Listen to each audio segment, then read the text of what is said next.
Oh my God. Oh my God. Oh my God. We're going end to end with Burnley, man. We're going end to end, goal to goal, minute 1 to minute 90 in a slugfest, in a mud bath with Burnley Football Club. What a weird game. But also at the same time, what a perfectly normal Man United game. The gift that keeps on giving. The side that one half is Dr. Jekyll, the second half is Mr. Hyde. It's just so, I don't even know. Honestly, I don't even know what to make of that game. Because the first half, right? Similar to Fulham. It's exciting. It's attacking. It's adventurous. And Man United should have gone into halftime up 3 or 4 goals. I firmly believe that. I mean, so many chances, so many gilt-edged opportunities that this team simply cannot take advantage of. I mean, just off the top of my head, Ahmad towards the end of the half. Yeah, you can say Mbeumo's pass into his path should have been a little better. Ahmad skies it. Minutes later, Xerxes. Ball falls to him inside the box. Yeah, you could say maybe the Burnley defender gets a little nick on it, but Xerxes should finish that chance. Even before that, right? Mount hits the bar off a corner. Obviously, we get the goal off the own goal. Euro had a chance early. I mean, what else was there? There was another one as well too, right? Mount plays it into the path of Mbeumo. Mbeumo, to be honest with you, I think Mount, his pass should be on the ground into Mbeumo's path, right? The pass kind of sends Mbeumo out wide. It's bouncing. Mbeumo makes a good opportunity out of not much, but that was an opportunity as well too. We had opportunities in that first half to be up 3 or 4-0, and we were the better team in that first half. But with Man United, there's always the fear that any little bit of adversity they face, and all of a sudden we can just completely collapse. So when we went into halftime only 1-0 up, I'm happy. I am. Most of the players are playing well, but there's still that dread inside you that just like that, the whole building can collapse. Everyone felt it. I think everyone did. Like, we're happy, but it's like, damn, the fact we're only going in 1-0 up is a concern. I want to talk mainly about that first half though, right? We'll talk about the second half, because the first half, I do think there's a lot there that deserves praise. I think a lot of stuff that we saw in the first half deserves praise. Mason Mount was really good in the first half. And I said at halftime, this is why managers tend to love this guy. At Chelsea, Frank Lampard loved him. Thomas Tuchel loved him. Gareth Southgate often played him when he was available. Ten Hag often played him when he was available. And under Ruben Amorim, I think if he's fit, he's going to play. Now, I think he comes off due to injury, which is a shame, because I actually think we looked worse when he came off. But he continues to prove that I think under Amorim, he views him as one of his most important players in the team, which when everyone is fit, I wonder what it kind of means for everybody, but I thought he was really good. I thought Bryan and Mbeumo played the best game of his Man United career so far, and albeit it's only been 4 or 5 games, but I think he was unbelievable today, and I think you really saw the best of him. Running in transition, running out players, combining, scoring his first goal in the Premier League for the club as well too. Could have had 2 or 3 today as well. I thought Mbeumo was exciting. I thought he was so good. And I thought the midfield as well too. Casemiro in particular, again, Casemiro, when you want to talk about Dr. Jekyll, Mr. Hyde, he epitomizes that more than anybody. One game maybe shit, one game maybe world class. Today he was much closer to the latter. And then defensively as well too, Shaw, De Ligt, Euro, very, very strong. So you look at that first half, and the only negative I can really say outside of the missed chances is Matheus Cunha going down. That right there hurts. That right there is a stinger. Looks like a hamstring potentially. Whenever a player goes down without any contact, I'm always worried. But Cunha's been one of those players as well too that even in the losses, I think he's looked really, really promising. So it's a shame, but it probably just means Mount retains his place and maybe Xerxes or Cunha come in, or Xerxes or Sesko come in. I mean, Xerxes came in. And with Xerxes, nice touches, won the flick on for the Mbeumo goal. I don't think he played a bad game, but then also he's just so, he's a second slow so many different times. I still feel like to really see Xerxes at his best, you need him to get a little quicker. Not in terms of like running, but just like his actions need to be done a split second quicker. But overall, not the worst performance from him. Overall, we were good in that first half. But my biggest worry was, in that first half, Burnley did what no one else has done, and they sat off us. I think Fulham, I think Grimsby, they showed a formula for how to beat this team. Press us. Press us high, and press us man-to-man, and this team will struggle. But Burnley really sat off in that first half and gave us acres of space to play into, and acres of space to play long into as well, too. And that's when you really see Man United at their best. Casemiro with space is brilliant. Bruno with space is brilliant. Mbeumo, Mount, Cunha, Xerxes in transition, it's brilliant. My big worry was in the second half, if Scott Parker adjusts, if Scott Parker tweaks it so that they step up a little further up, they attack the pitch in higher up positions, they press us a little bit earlier, how will this team be able to cope? How will Amorim be able to accommodate? That was my worry deep down. And lo and behold, that's exactly what happened, guys. That second half is complete night and day from that first half in the worst way possible. And I think a big part of it is from a tactical point of view. All Burnley had to do was tweak it a little, and all of a sudden, the whole building collapses, man. Everybody loses their head. Confusion sets in. We look disorganized. We look at 6s and 7s. We're conceding chances. And then on set pieces, right? This goalkeeper, man, Bayindir. I have to wonder what the hell is going on there, man. I have to wonder what the hell is going on there. I don't trust either of these guys. I trust him a little more than Onana, which is telling you something.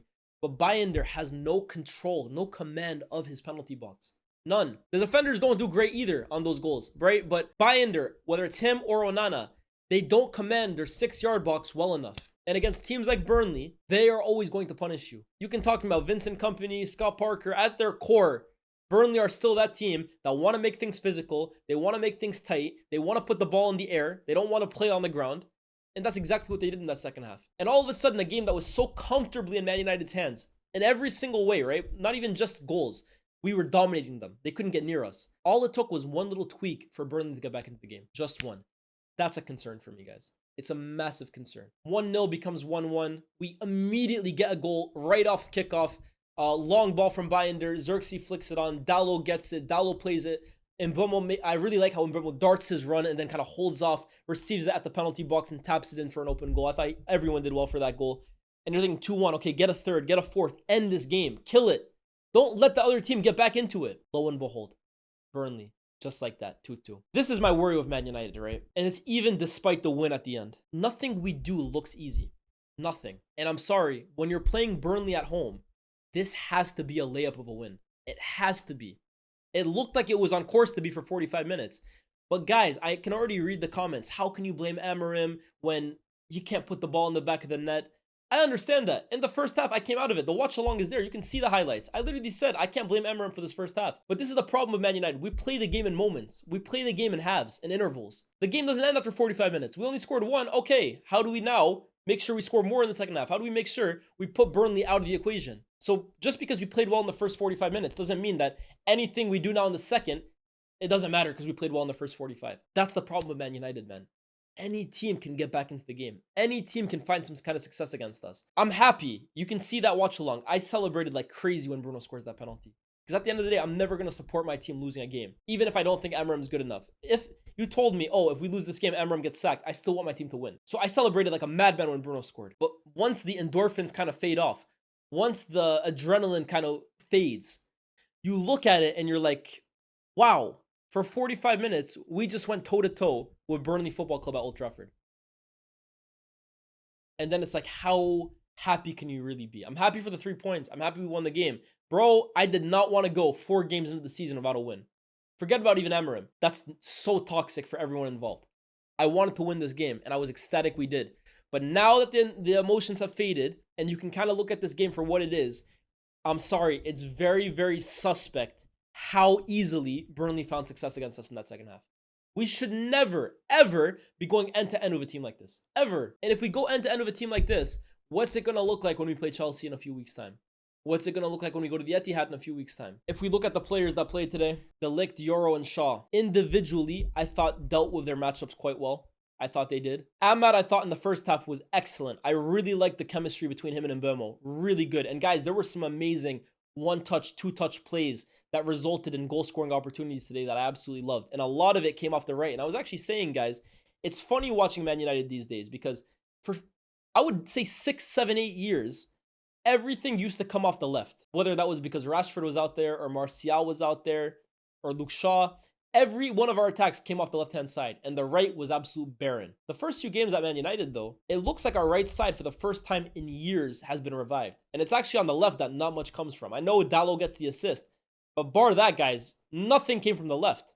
Everything comes from the right, which is it's very interesting to see. Every Man United fan that would have been watching this club for the last 10 or so years can tell you, we haven't had a proper right-sided threat since Antonio Valencia. And Mbeumo and Ahmad in the first half really combined well. In the second half, I thought Ahmad started to fall into some bad habits, to be honest with you, and I still think he needs to cross the ball a whole lot more. A lot of what he wants to do is get the ball, combine, and then drift inside to get a shot off or play a player in. but you're also playing as a wingback. Sometimes get it on your left and swing it in, bro. Especially when this guy enters the equation. Now, he had 2 chances. One of them, I think, was way just over the goal. The other one was just wide. I have to be honest with you. Again, not a great cameo from Sesko. Didn't really make the ball stick. Didn't really get involved whatsoever. I mean, he finished the game with 8 touches. But with Sesko, the guy's 6'5". Put the ball in the box. Even if he missed those 2 chances, he showed you, if you put the ball in the box, give him something to attack, he can be a threat. And I think a lot of that comes from the 2 fullbacks. Look, I'm looking at individual performances and I'm not too mad, right? I honestly thought he played so well. And I was a little annoyed that Amorim took him off when he did. He took him off and again, he brought Sesko in. And then we're looking at Bruno and Mbeumo in midfield. I didn't understand why he did that because I think Casemiro today provided balance. I thought his passing was excellent. I'm actually surprised by the score he got. I was a fan of his performance today. And I think we lost something when he came off. Bruno, I think he was at fault for the first goal. Or was it the first of this? No. Was Lyle Foster onside for that goal? No, Lyle Foster was offside. So it didn't end up mattering. But for the most part, his passing was excellent. 8.6 man of the match. I'm not sure I agree with that. I'm not sure I agree with that, to be honest with you. But individually, I don't think there were many bad performances today. But it's just for me, how easily the house seems to collapse anytime opposition adjusts us. That's a concern, guys. So let's be happy about the 3 points today. For sure. But also, I'm going to be real, guys. I'm not going to really get that carried away. We won 3-2 by the skin of our teeth against Burnley Football Club at Old Trafford. And I'm not going to lie either. I don't think Amorim is going to really get carried away either. Based on his reaction at the end of the game, I mean, he looked sick and tired after that Bruno penalty. Honestly, the way he was like laid up on the seat, legs crossed, like almost like rolling his eyes. He looks anything but happy right now. And I can imagine because the first half, again, he coached the win. But I'm going to be real, guys. Some people are going to say, has your opinion changed on Amorim? No, it hasn't. And even a game like this kind of tells me why. Yes, we played well in the first half, but guys, we still barely managed to beat Burnley at home. People will say it's the players, it's the players. These players are all miles better than the Burnley players. I said before the game, the only players I think get into this team is Dubravka and Ugo Chukwu. Those are the only 2. Everyone else are light years away from the players we have. And yet we've barely scraped by with a 97th minute penalty. I have to be real, guys. I don't see this going anywhere. I don't see this as a result that Man United, Amorim, and these players are going to build off of. And ultimately, that's why I still believe we should move on from this guy. The win is great, but I don't see us taking this win, taking the positives, and then going into the next few games and building on that. And how can you blame me either? That's the history of Man United under Amorim. 1 win, 3 losses. 1 step forward, 3 steps back. So we won today, but I don't really see this as like a platform that we can build off of. I don't see this as a game that we can kind of rally the troops and say, okay, on to the next. I see it as played a good first half. We played a pretty suspect second half. We got out with a win in the dying moments and on to the next game. That's all I really see it as. So I don't know how you guys see it. I'm sure a lot of you guys in the comments are going to be like, Lyes, you got to be more positive here. Amorim deserves more credit. Well, I think the first half he deserves a lot of credit. He coached the 3-0 win. But in the second half, I think Scott Parker got the better of him. I do. And we're talking about Scott Parker and Burnley. We're not talking about Guardiola and City. We're not talking about Slot and Liverpool. We're talking about Scott Parker, and we're talking about Burnley Football Club. Nah, I'm taking the 3 points. I'm over the moon about that. Everything else, though, I remain unconvinced. Let me know what you guys think in the comment section below. Shorter review today. International break as well, too, guys. We got 3 days left of the window. Can this team manage? Can this club manage to get 1 or 2 more bodies in? This midfield needs to be addressed. Do not tell me, guys, the plan is to go in with Casemiro for the rest of the season. Because like I said, 1 good game, the next game I'm expecting disaster. 1 more body in midfield has to come in. Let's see who it is. Like, share, subscribe. I'll be back with a Madrid review after their game tonight. I'll see you guys very, very soon. Peace.